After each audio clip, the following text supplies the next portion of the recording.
Before we jump into a Falcons playoff picture, help us reach 17,000 subscribers. We need a little more than 100, and our producer today, Trace Gerard, he hosts our Saints channel here at Chat Sports. We're doing a little bit of a friendly competition, first one to reach the next 1,000 milestone. So help us defeat Saints now by Chat Sports and click that sub button down below.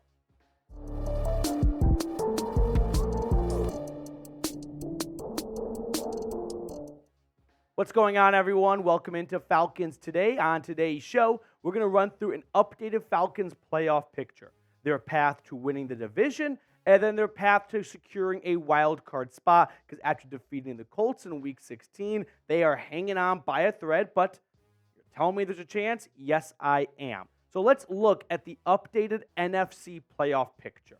Now, right now, Atlanta on the outside looking in here at 7-8. They are just behind the Vikings, who they do not have a very precious tiebreaker over, and they are going to need some help. They do not control their own path. They are going to need either the Rams or the Seahawks to fall off a little bit here in the final 2 weeks. Now, before we get into the nitty-gritty of what the Falcons need to do to make the playoffs, I do want to remind everyone of the tie-breaking procedures. So, first tie-breaking procedure, head-to-head. That's going to apply to teams like the Vikings, but not so much to the Rams or the Seahawks, who Atlanta did not play this season. Second, division record. Even if they are not in the same division, which team did better within their own division? Third, and this one's the real tricky one, record in common games. This one's not as easy to calculate, but there are a couple of common games between the Falcons and, say, the Rams, where LA Rams have won some games and the Falcons have won some games between common opponents. And finally, conference record, which makes these next 2 weeks very important for Atlanta, because they are not just their final 2 games of the season, they are both against NFC opponents.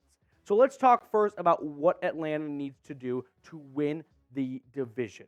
You look at their final 2 weeks, they go on the road to Chicago, not an easy place to play in late December, and then they wrap up the season in New Orleans against the Saints. So back-to-back below 500 opponents, and similar for Tampa Bay, who ends the year by having the Saints come to town, and then they go to Carolina. Now, the Falcons are not just a full game back in the division, they are also not doing too hot when it comes to NFC South record, because if Atlanta and Tampa Bay finish with the same record, well, head-to-head goes out the window because it's 1-1. So we'll move on to division record in the NFC South, and if the Falcons beat the Bears but lose to the Saints, and let's just say Tampa Bay loses the next 2 games, so both teams finish 8-9. Well, it's going to be interesting to see, because you have the Falcons at 3-2 improve to 4-2, whereas the Saints will drop their last 2 games in the NFC South,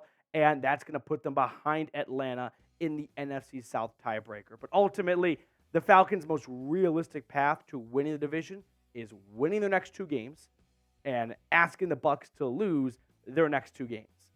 I've got an issue with that. I don't think the Bucs are going to collapse here. You look at their last 4 games, they are 4-0. They take down the Jags, the Packers, the Falcons, and the Panthers.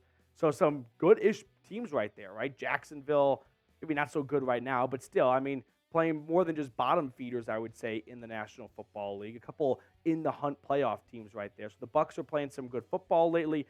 I just don't see Tampa Bay dropping their next 2 when one of them is at home against the Saints and the other one is against the, unfortunately, now 2-win Carolina Panthers, thanks to Atlanta. Now, next up on the show, we're going to talk about a wild card path for the Falcons. Even if Atlanta wins out, they do not control their own destiny in the division. They need some help from Tampa Bay. So we will look at a wild card path for the Falcons. But first, let's talk about our terrific sponsor today, which is Prize Picks. Now, if you're unfamiliar with Prize Picks, let me catch you up to speed. The way Prize Picks works is you pick 2 to 6 players, all right? And then you pick more or less on their projected stats. So let me show you an example. For this upcoming Week 17 slate of games, I've got the more on Amari Cooper's receiving yards, 55.5. He put up 265 on Sunday. I like the more there. I also like the more on Jonathan Taylor. We saw him return against Atlanta on Sunday. He might be ramping up as the Colts look to go on a postseason push. Then I like the more on Kyler Murray, 223.5. He's getting better and better by the week, and the Eagles' pass defense is suspect at best. And then finally, I like the more on Matthew Stafford, who is also trying to go on a postseason push for the Rams. He goes up against a not-so-intimidating Giants defense. So if you like my selections, feel free to ride with me or fade me, but just do it at prizepicks.com/CLNS and use code CLNS for a first-time deposit match up to $100. Now, that link is in the comments and description of today's video. Let's switch gears and let's talk about a wild card path for Atlanta, because I feel like the entire NFL world has just assumed only one NFC South team will get in the playoffs, but there is a very real possibility that two NFC South teams make the playoffs, right? The Cowboys and or the Eagles are going to have that fifth seed locked up, whichever one of those teams loses the NFC East. But then you've got the Rams and the Seahawks at 8-7 trying to fight off the Vikings, Falcons, Packers, and Saints, all one game behind with 2 games to go. So let's talk about a couple of these in the hunt / wild card teams, starting with the Falcons. We know their last 2 games against the Bears and the Saints are not gimmies by any means, but they are very winnable games for Atlanta, right? They have a better record than Chicago right now, and we saw how well it went for Atlanta last time against New Orleans. 3-2 in the division. If they were to beat the Saints, they would improve to 4-2. That'd be a nice little thing, a club to have in your bag when it comes down to tiebreakers. And then the NFC record would get back to 500 at 6-6. Now, let's talk about the Rams for a moment. They are a full game ahead of Atlanta. They play the Giants and the 49ers. So the Giants, they played better than I think most people anticipated on Christmas Day against the Eagles. I'm expecting that Tyrod Taylor will start this game on Sunday. So this is not going to be a walk in the park for LA, flying across the country against a Giants team that I don't know if they are as bad with Tyrod Taylor at quarterback as 5-10 would indicate. The 49ers, that's definitely not going to be an easy game. So I could see the Rams dropping one of these 2 games, but ultimately the Rams have a really good division record. Even if they were to lose against the 49ers, they'd fall to 4-2. Whereas, which would be tied with the Falcons, but their NFC record, if they just win one of these 2 games, they get to 7 wins in the NFC. That would be better than Atlanta. So let's talk about Seattle now. They've got 2 games left, one of which is an AFC opponent. Okay, the Steelers coming to town, 8-7 Pittsburgh against 8-7 Seattle. That feels like a little bit of a coin flip game with both teams fighting for a playoff spot. And then the Cardinals, again, I think the Cardinals with Kyler Murray are very different than what a 3-win team in December usually looks like. Now, Seattle has a horrible record in the NFC West, right? And they've got 1 NFC West game remaining. So at best, they could finish 2-4. So Atlanta would have the edge over Seattle in that case. Now, the final team that I think is really jockeying with Atlanta for a playoff spot would be the Minnesota Vikings, because Atlanta plays New Orleans, so they control their own destiny against the Saints, and they already beat the Packers, so they have that tiebreaker. But they don't have the tiebreaker over Minnesota, who plays the Packers and Lions, 2 tough teams right there to round out the season.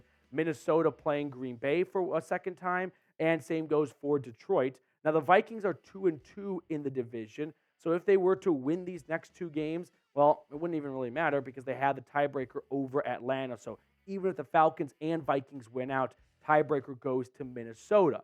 So now that we got familiarized with the contenders here, let's go back and look at the NFC playoff picture.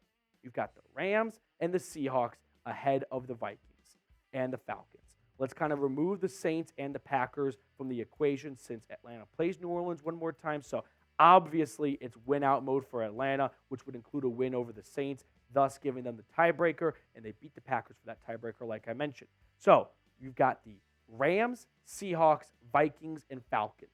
Of those 4 teams, if we have a 3- or 4-way tie, Atlanta misses out.